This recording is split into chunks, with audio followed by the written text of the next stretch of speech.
Flix with the Hicks, where we tell you about the movies. We tell you if they're great or if they really stink. Now it's time to start the show.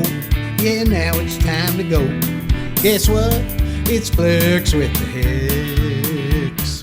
Hi folks, welcome to another episode of Flix with the Hicks. I'm Greg, this is my lovely wife Janet.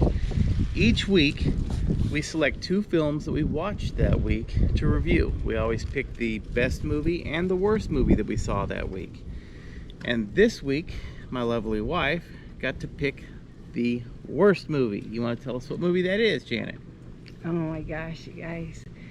It's bad. It's King's Ransom, okay? It was made in 2005. It's supposed to be comedy, a black comedy, right? Yeah, it had some funny parts. The whole thing was pretty stupid though. It had a budget of $15 million. It only made like $4,100,000, something like that. But starred Anthony Anderson as Malcolm King, and he's a obnoxious businessman. Here's a bug that is going through a divorce. His wife Renee King, which is Kalita Smith, yeah, and then he has this girlfriend called Peaches, and that's played by Regina Hall. And anyway, the whole plot is he doesn't want his soon-to-be ex to have the money, his money, the business. He built this business and he's such a jerk to everybody, but he plans to have himself kidnapped for ransom. But the thing is, his soon-to-be ex plans to kidnap him too. And then a disgruntled employee, Angela, is planning to kidnap him too. Well, all the plans are all mixed up, people running into each other. Little Peach's girlfriend, ridiculous. It's not even, she was just, that role was totally ridiculous. Mm-hmm. I mean, a bimbo that's supposed to be, oh my gosh. You guys, this is one of the worst movies I've seen in a while. Seriously. This movie's way over the top. Yeah. They overact, dramatize situations, and it became annoying very quickly. Yeah. And Malcolm King, that role is, I like Anderson as an actor normally. I do too. This is awful. Mm-hmm. And his acting wasn't very good. No. Nobody's was, really. No. And no wonder it was only $15 million. It was stupid. That's all I have to say about it. And as far as rating it, I don't know. I wouldn't recommend it to nobody. I give it a 10. I'd give it a 30. And the reason being that there was some parts that were amusing in the film, but overall, it wasn't very good. It wasn't worth watching for sure. No, that one would be a throwaway. Mm-hmm. I mean, I wouldn't even give it to somebody. But anyway, you guys, if you want to really criticize a movie, watch it. All right, your movie, baby. All right, I'm excited about this one because I truly do believe this is one of the best films ever made. My choice for best film of the week is Double Indemnity. Made in 1944 at a cost of $980,000, it grossed $5 million. It's a lot of money back then. The film stars Fred McMurray, Barbara Stanwyck, and Edward G. Robinson. And it's shot in a film noir style, which is basically it's a crime movie, and a film noir style has, in a crime movie, has the person that committed the crime. It's all shot from their point of view, and they kind of narrate the film. Also, it has a psychosexual undertone, an affair. And the magic of a film noir movie, though, is the dark, deep shadows that they use to convey moods and images that they want you to feel. And this movie was fantastic. Now, if you don't know who Fred McMurray was, he was the father in My Three Sons, the old TV series, and Barbara Stanwyck, of course, is known for Big Valley. And Edward G. Robinson, you've seen him probably, and if you're older, you've seen him in lots of crime and gangster movies, mob movies. Detective movies. Yeah.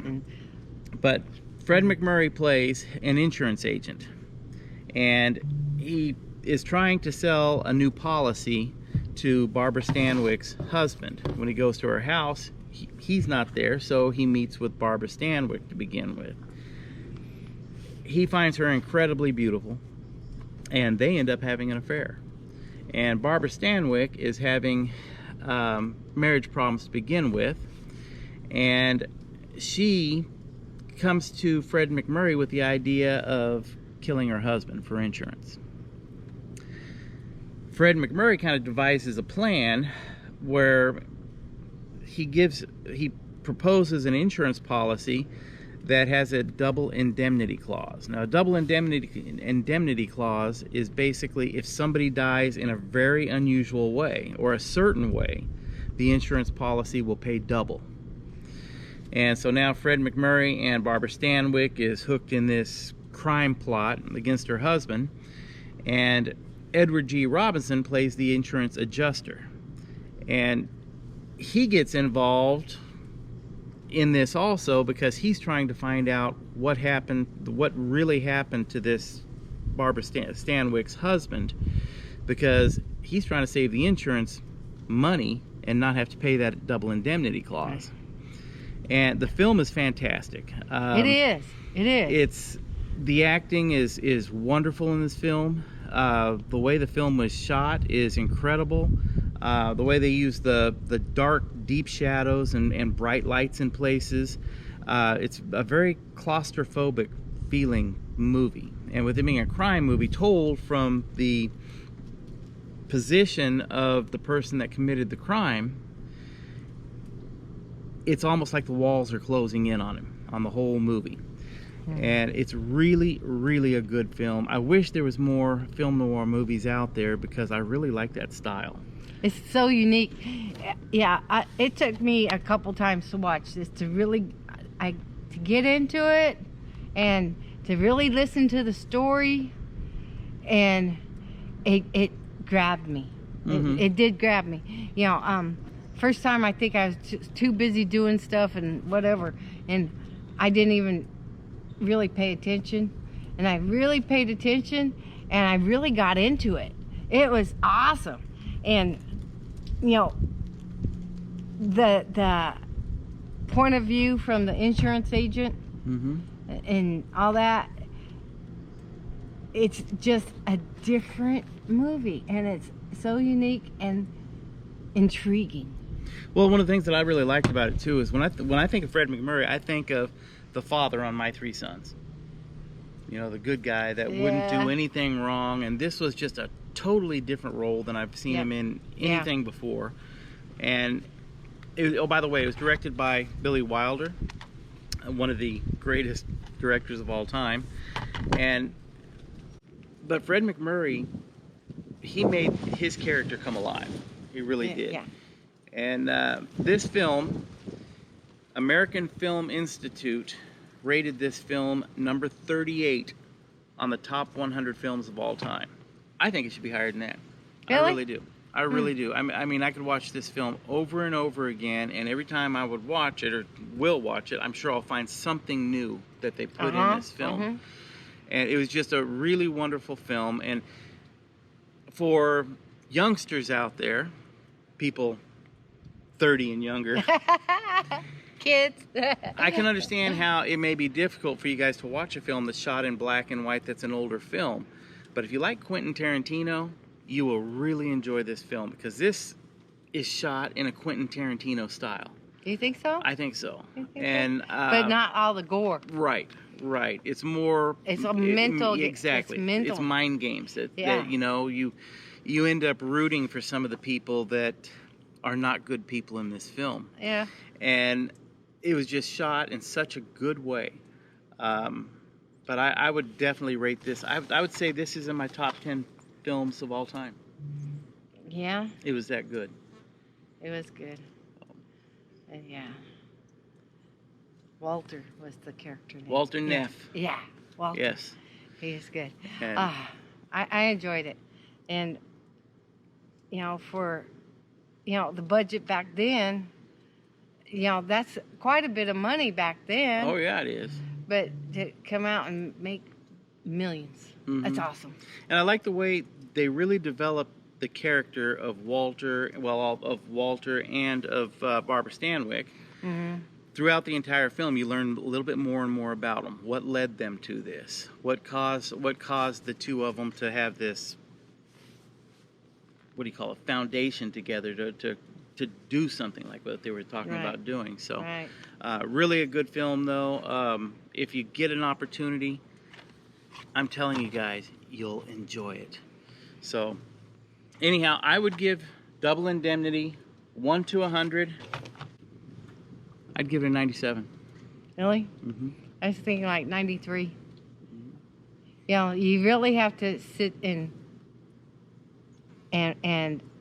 watch it. I mean, you can't just be doing dishes and stuff like that.